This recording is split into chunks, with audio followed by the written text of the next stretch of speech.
Bonjour les Nalakiens. Avez-vous déjà rêvé d'être millionnaire voire milliardaire? Si ça arrivait, comment dépenseriez-vous votre argent? Peut-être que cette vidéo vous donnera des idées, car croyez-moi, certains riches ont des idées totalement incroyables et farfelues quand il est question de satisfaire leurs désirs hors normes. Accrochez-vous, vous allez être étonnés de ce que vous allez voir dans cette vidéo. Les 10 plus grosses folies de milliardaires. Avant de commencer cette vidéo, comme d'habitude, je vous invite à pulvériser, non, que dis-je, à atomiser le bouton des pouces en l'air et bien sûr à nous rejoindre si ce n'est pas déjà fait, en n'oubliant pas d'activer la cloche des notifications. C'est très important pour que nous puissions faire grandir cette chaîne tous ensemble. Si c'est fait, alors c'est parti!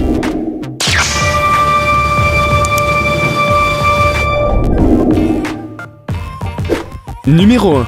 Un gratte-ciel à la place d'une maison. C'est sûrement celui qui sera allé le plus loin dans la construction d'une résidence privée. Mukesh Ambani, patron du conglomérat Reliance Industries, ce milliardaire s'est offert un gratte-ciel privé de 27 étages et 400 000 mètres carrés à Bombay. Je vous rappelle qu'une maison standard en France fait en moyenne 100 mètres carrés. Construite selon les règles du Vastu, une tradition millénaire de l'architecture en Inde, la tour Antila est entièrement recouverte de serre et compte un jardin par étage. Un cinéma, une piscine olympique, 3 héliports au sommet, 150 places de parking et il faut 500 employés pour assurer son entretien et faciliter la vie des 6 membres de la famille du milliardaire. Eh oui, une tour entière pour à peine 6 personnes. C'est un petit peu du n'importe quoi, non? Cette tour lui aura coûté 1,5 milliard d'euros. Dites-moi comment vous auriez dépensé 1,5 milliard d'euros. Je suis sûr que vous ne l'auriez pas investi dans un gratte-ciel. J'ai hâte de voir les commentaires. Numéro 2. Octobre 2013. 2 riches familles d'Inde choisissent la ville de Cannes pour célébrer le mariage de leur enfant.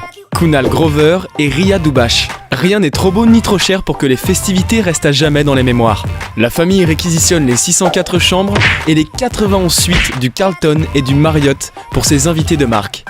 Au total, la fête va durer 3 jours. 3 jours dans une ambiance Bollywood survoltée. La facture atteint la somme astronomique de 35 millions d'euros. Le jour du mariage, une partie de la croisette est fermée au public.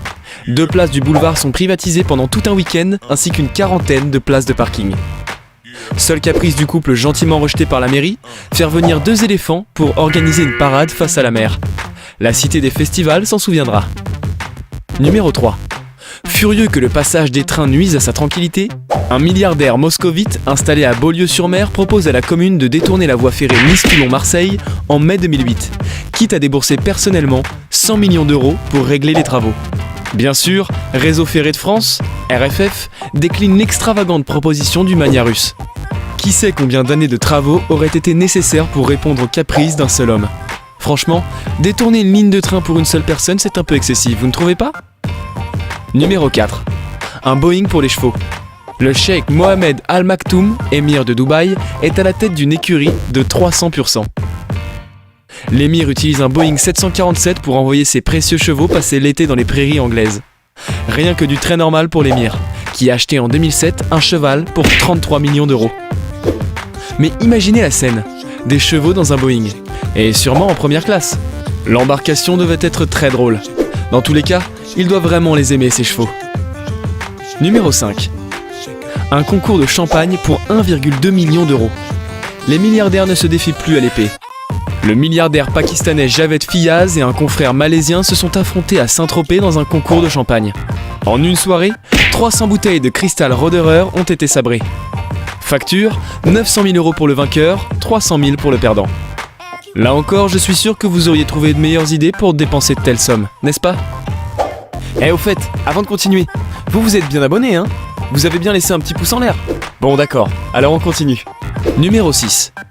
La guerre des yachts sur la French Riviera. La Côte d'Azur est devenue depuis plusieurs années l'endroit où les milliardaires se sont lancés dans une course effrénée aux plus grands yachts. Les Russes s'y adonnent tout particulièrement. En tête, l'oligarque Roman Abramovich, propriétaire de l'Eclipse, un yacht de 170 mètres de long qui a coûté 350 millions d'euros.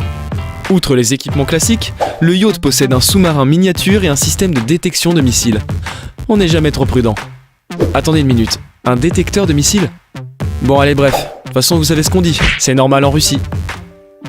Numéro 7. Voilà une folie de milliardaire qui n'a vraiment pas fait rire la mairie d'Antibes.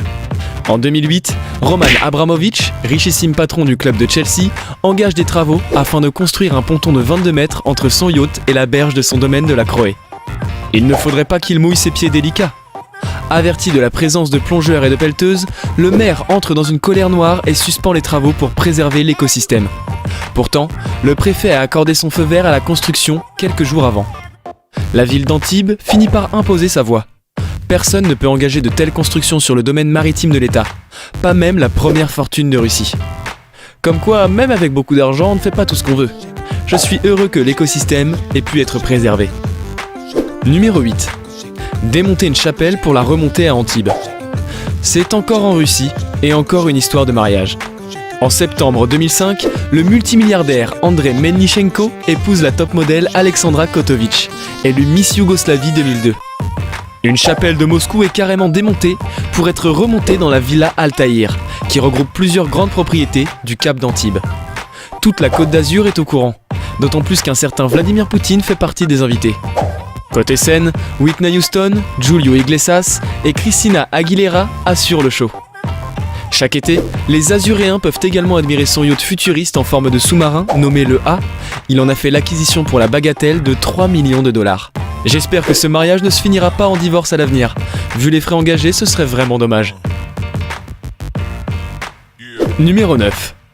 Alors que le tourisme spatial est encore à l'état de projet, le milliardaire américain Charles Simonyi, qui a fait fortune en créant des logiciels pour Microsoft, n'a pas hésité à dépenser 60 millions de dollars, ce qui fait environ 44 millions d'euros, pour non pas un, mais 2 voyages dans l'espace en 2007 et en 2010 à bord de la Station Spatiale Internationale. Ça fait cher le voyage, mais si on a les moyens, alors je peux comprendre. La sensation d'apesanteur, ça doit vraiment être quelque chose d'extra. Et puis, voir la Terre de l'espace, ça doit vraiment être un spectacle qui n'a pas de prix. Numéro 10. Un milliardaire saoudien dont on ne connaît pas l'identité s'est offert un Phoenix 1000, qui n'est autre que le plus grand sous-marin privé du monde. 450 mètres carrés d'appartements, dans lesquels on trouve un cinéma, un jacuzzi et une énorme vitre qui permet aux voyageurs d'admirer les fonds marins. Ça me fait vraiment penser aux riches qu'on voit dans les films. Ce sont souvent les méchants d'ailleurs, à bord de leurs sous-marins énormes. Si vous devenez millionnaire un jour, quelle serait votre plus grande folie ? N'hésitez pas à me le dire dans les commentaires, j'ai hâte de voir vos réponses. Cette vidéo vous a plu ?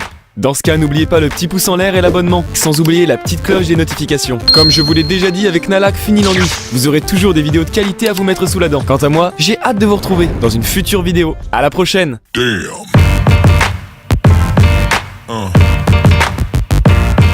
Yeah. Yeah.